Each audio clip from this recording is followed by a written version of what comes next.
Hi, my name's Starsky and welcome to From the Studio on Clubbing TV. In this episode, I'm going to take a look at the absolutely sublime Midimini V30 from Studio Electronics.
Well, this is a really expensive bit of kit for what it is.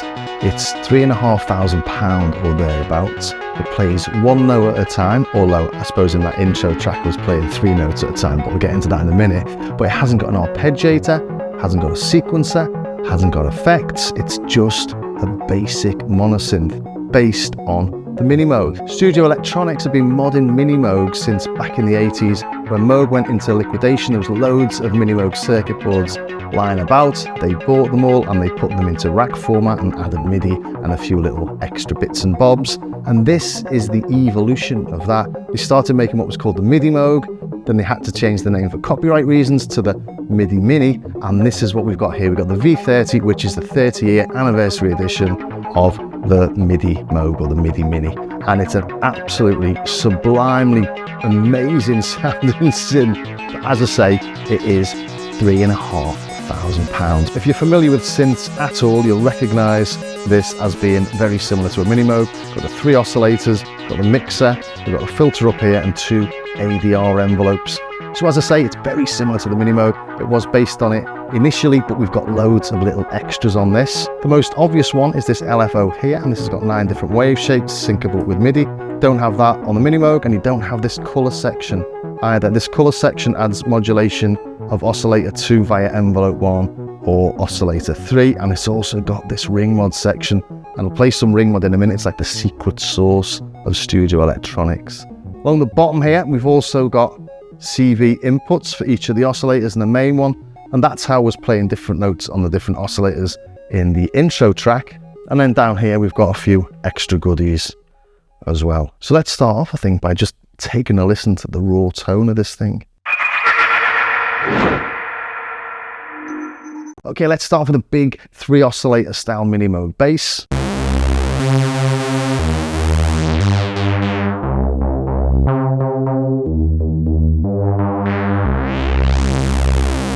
Detune it a little bit more.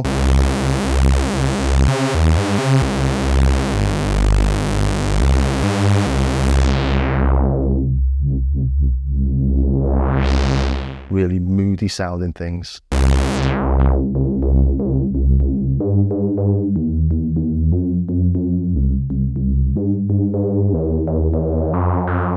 Got a little drive knob down here. Let's turn this up.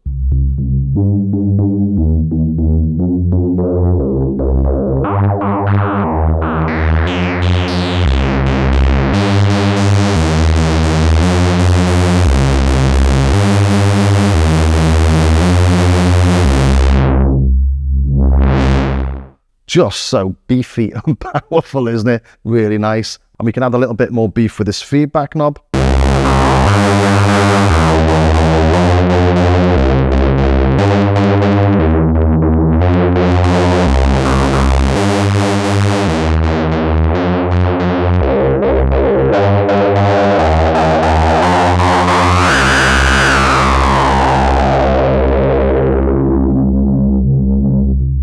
And we're still sort of in Minimoog territory there. The Minimoog doesn't have this amp drive circuit, but it has a feedback circuit. But what does take us away from the Minimoog style is having different CV inputs for each of the oscillators.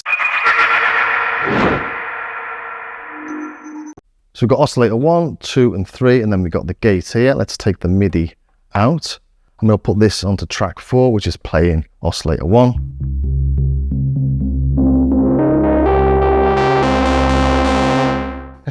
What we're hearing there is oscillator 1 playing the notes that I'm playing on track 4 on the key step, but oscillators 2 and 3 aren't changing note, because in the key step you'd have to change the track for the different outputs. But luckily I've got on here that deadmau5 file that I used on the intro track. So that's just oscillator 1, bring in 2, different note, then 3.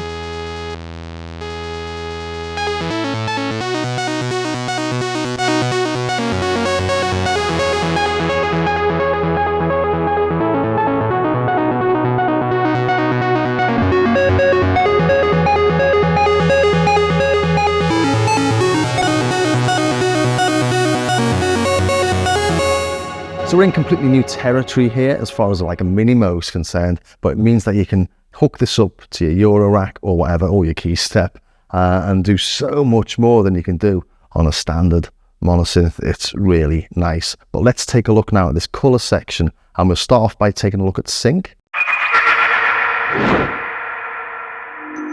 So we put sync on, oscillator 2 now. Sync to oscillator 1, let's just turn off 3 so we can hear what's happening.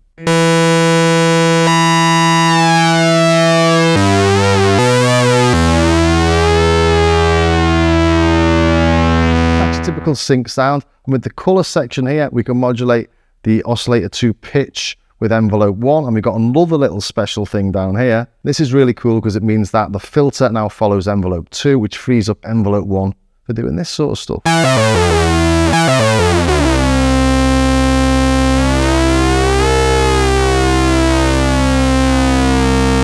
Again, you can't do that on the Minimoog, and you can't do this either. We can't modulate oscillator 2 with oscillator 3. Put oscillator 3 into low mode.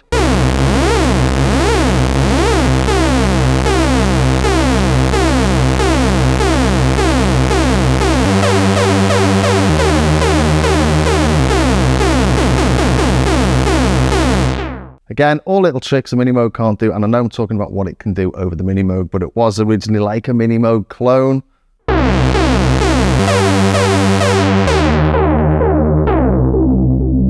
I think a lot of people think of these as Minimoog clones, but as you can see, there's a lot more to them.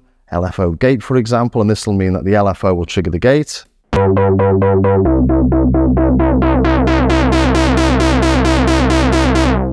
And just to let you know, the cat down there doesn't know what's going on. We're having a heat wave in the UK at the minute, and he doesn't know what to do with himself. Anyway, let's take a look at the ring mod, because this is gorgeous. And the ring mod throws out an output between oscillators 2 and 3. So if we detune these,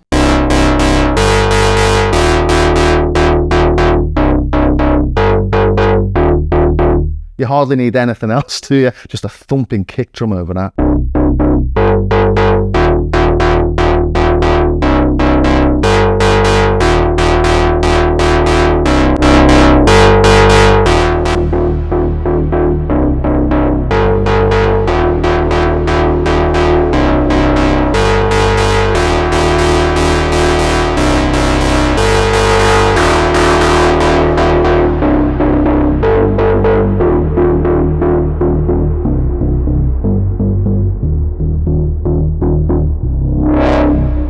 Here's a little track I made using all those bits put together, a bit of MIDI, a bit of CV, a little bit of ring mod, a little bit of detuning the separate oscillators, everything I could think of really, all thrown together just to see what I could do, and I think it worked out quite well.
Yeah, it's a beautiful, beautiful sounding synth, this, isn't it? So what are my final thoughts?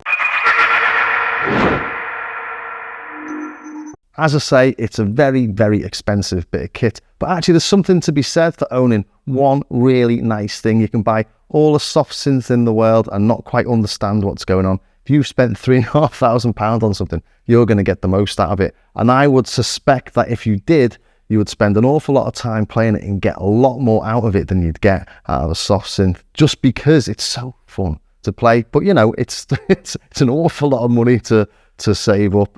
You know, so it's an extra special Christmas present to yourself, if nothing else.